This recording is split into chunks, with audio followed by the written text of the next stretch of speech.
Thank you, Dorothy. Magandang hapon po sa inyo. Okay na ba tayo dito? Alam nyo, wish ko na, sana Abril na. Pukpo ka na ang laban. Pero alam mo kanina, habang nakaupo ako doon, medyo masama ang loob ko kay Dorothy. Kasi, madalas sa mga ganitong okasyon, una ako parating dumarating. At madalas pagkonsihal, first come, first serve pag nagsalita. Nakalimutan ko, hindi na pala konsihal ang kinain ko, kaya linagay ako sa dulo. Dahil ako po ang magiging partner ni Konsihal Benjo Bernabe pagdating ng 2013 elections. Alam niyo ba, ito'y malaking karangalan na ibinigay po ni Congressman Roy Lugoles at ni Mayor June Bernabe. Ang trabaho kasi ng aking pinailan, ang Vice Mayor, napakahalagang posisyon po yun. Dahil presiding officer tayo ng Sangguniang Panglungsod. At napansin ko, kaya napakaunlad ng lungsod ng Parañaque. Dahil lahat ng gustong plano ni Mayor na inahain sa Sangguniang Panglungsod na ipapasa po at na-implement ng ating punong lungsod. Dahil magaling po ang ating presiding officer, walang iba po kundi si Gus Tambunting. Ito naman po ang hamon ko ngayon. Dahil pag si Benjo ay nakaposisyon na, kailangan niya ng isang magaling, matibay na Sangguniang Panglungsod. Kailangan niya ng presiding officer na marunong mag-handle ng meeting. Kailangan niya ng isang presiding officer na ang kanyang trabaho sa konseho ay subok na. Kailangan niya ng isang presiding officer na ang trabaho sa konseho ay hindi matatapatan ng kahit sino man na lalaban dito sa lungsod ng Parañaque. Dahil ako po bilang konsehal, hindi lamang po ako ng #1 councilor sa lungsod ng Parañaque. Pagdating naman po sa trabaho, tayo po since 2004 ang nagpasa ng pinakamaraming resolution at ordinansa sa Sangguniang Panglungsod. Karamihan po dyan, projects ni Mayor June Bernabe. Karamihan po dyan, programa ni Mayor June Bernabe. Kaya ulunmunlad po ang lungsod ng Parañaque. Palakpakan natin si Mayor. Sa laban na to, mabigat ang laban ay narap natin. Ang ating kalaban ay determinado. Tama ba ako? Determinado sila. Pero sino ba ang talagang nagpaunlad sa lungsod ng Parañaque? Di ba si Mayor June Bernabe? Sino ba ang dapat magpatuloy sa programa ni Mayor June Bernabe? Di ba dapat si Benjo Bernabe?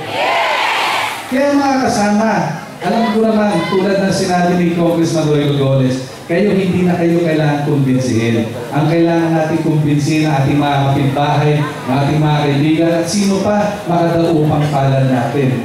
Importante rin po sa lungsod ng Parañaque, hindi lamang po ang mayor at vice mayor.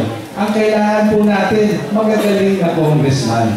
Alam niyo ba kung sino talaga ang magagaling na congressman sa lungsod ng Parañaque? Kasi sa kongreso kasi, pag bilang congressman, ang pinakamadaling gawin ng congressman ay mag-project. Dahil ang project, pag may budget ka, okay na. Pwede tayo magpagawa ng eskwela, pwede tayo magpasimento ng kali. Ang pinakamahirap na trabaho ng congressman talaga ay magpasa ng batas. Tulad po ng mga konsehal tulad po namin. At meron po mga 3 congressman, past and present, na masasabi kong talagang pinaglaban ang lungsod ng Parañaque. Dahil itong mga congressman na ito nakapagpasa ng batas sa lungsod ng Parañaque sa Kongreso, at ngayon po pinapakinabangan na po natin. Ang tatay po ni Jason Webb, ang ating dating congressman, Freddie Webb, kung lahat po kayo ay may PhilHealth card, siya po ang nagpasa nun at siya din po ang naglagay ng mga provision para sa Sangguniang Kabataan. Yan po ang mga projects at ipinasa ni Congressman Freddie Webb nung siya ay congressman ng lungsod ng Parañaque. Congressman Goles, naging lungsod ng Parañaque dahil kay Congressman Goles. Tumaas ang income dahil lumaki ang ira natin. Congressman Ed Shalcita naman bilang congressman, pinasa ang Senior Citizens Act. At syempre, dahil kay Congressman Ed Shalcita, naging 2 po ang distrito ng Kongreso sa Parañaque. Nakabalik siya ng Congressman District 1 at noong 2004, pagbalik ni Congressman Roy Goles, bukas na po ang ikalawang distrito ng Parañaque.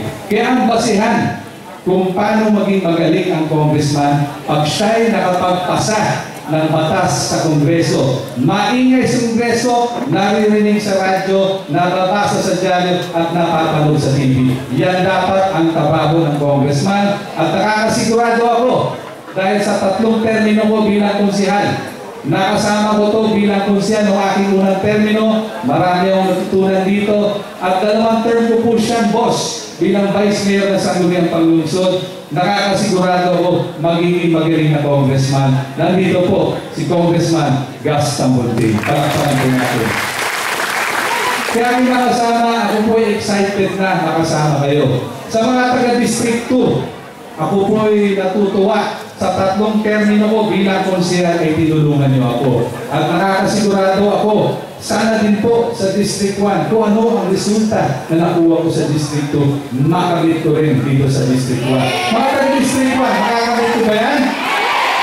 Sa mga taga-District 2, yun din ba ang suporta na ibibigay nyo?